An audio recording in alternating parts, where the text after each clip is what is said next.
আসসালামু আলাইকুম সবাইকে। আজকে আমাদের বাসায় নিয়ে আসে অনেক বড় একটা মাছ। তো এই মাছটার নাম বলতে নাকি সবাই লজ্জা পায়।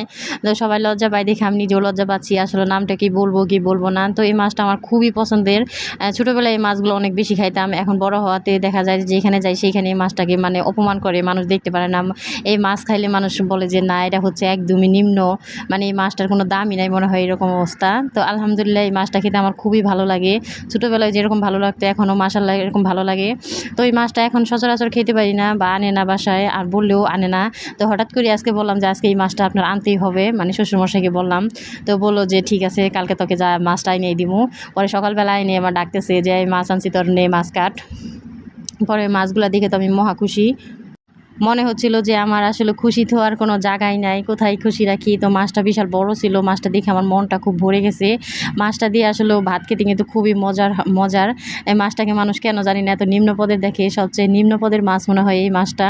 এই মাছটা কিন্তু আসলে অনেক মজার মাছ, সব মাছের থেকে, ইলিশ মাছের থেকেও কিন্তু এই মাছটা আমার অনেক বেশি মজা লাগে।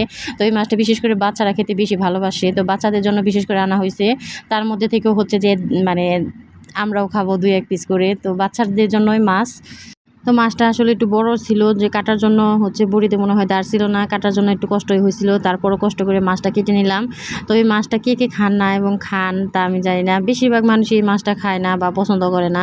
আমাদের ফ্যামিলিতে এই মাছটা বেশি একটা পছন্দ করে না। আমি অনেক দিন ধরে বলতেছিলাম যে মাছটা আজকে আনেন, আজকে আনেন, মাছ আনেন না, এই মাছ আনেন না। তো তারপর হচ্ছে যে হঠাৎ করে দেখে যে নিয়ে এসে পড়ছে। ছোটোবেলায় যদি এই মাছ নাই না অন্য কোনো মাছ আনতো, তাইলে মনে হতো যে আসলে কোনো মাছই আনে নাই, বা খাবার যায়ও কোনো শান্তি পাইতাম না। আর এখন তো মানে কত মাছ, কিন্তু আসলে ছোটোবেলার মতো শান্তি আসলে কোনো মাছে পাওয়া যায় না। একটা সময় ছিল যে আসলে মাছ টাছ কিছু কাটতে পারতাম না, আর এখন আমি এইরকম একটা মানে রাঁধুনি বা ঘুরুনি বা এরকমভাবে হয়ে গেছি যে মাছ মুরগি যেটাই হোক মানে খুব নিমিশেই কাটতে পারি, খুবই ভালো।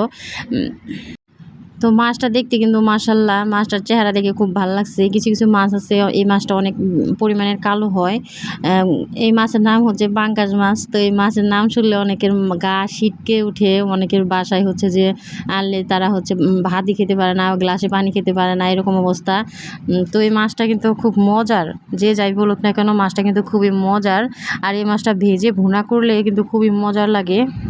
শহরের মানুষজনই হচ্ছে এই মাছগুলো খায় না, কিন্তু গ্রামের মানুষজন এখন পর্যন্ত এই মাছ হাটে বাজার থেকে না আনলে গ্রামের মানুষ কোনো সময় শান্তি পাবে না। তারা হচ্ছে এই পাঙ্গাস মাছ দিয়ে ভাত খাবে। এই মাছের স্বাদ শুধু আসলে গ্রামের মানুষগুলাই জানে।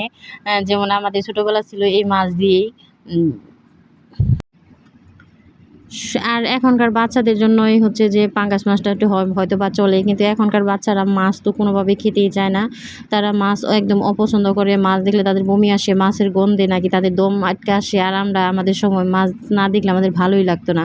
মাছ দিয়ে আমরা পরিমাণ মতো ভাত খেয়ে ফেলতাম। মাছই ছিল আমাদের প্রিয়। মাছ না আনলে বাবাদের বলে দিতাম যে বাসায় কিন্তু মাছ নিয়ে আসবা। কী মাছ? পাঙ্গাস মাছ, নামটাও বলে দিতাম, কারণ এত পছন্দের ছিল পাঙ্গাস মাছটা। তো ছোটোবেলায় খুবই আসলে খাওয়া হইতো, এখন বড় হওয়াতে ওইভাবে আসলে খাওয়া হয় না। মাঝে মাঝে হঠাৎ বিটাসে ভাগ্যে জুটে, তো খুব বেশি খায় না বা আনতেও চায় না। আর এখনকার আসলে ওই মাছটা মানুষ খেতেও চায় না, কেন তা জানি না, মানুষকে মাছটাকে ঘেন্না করে।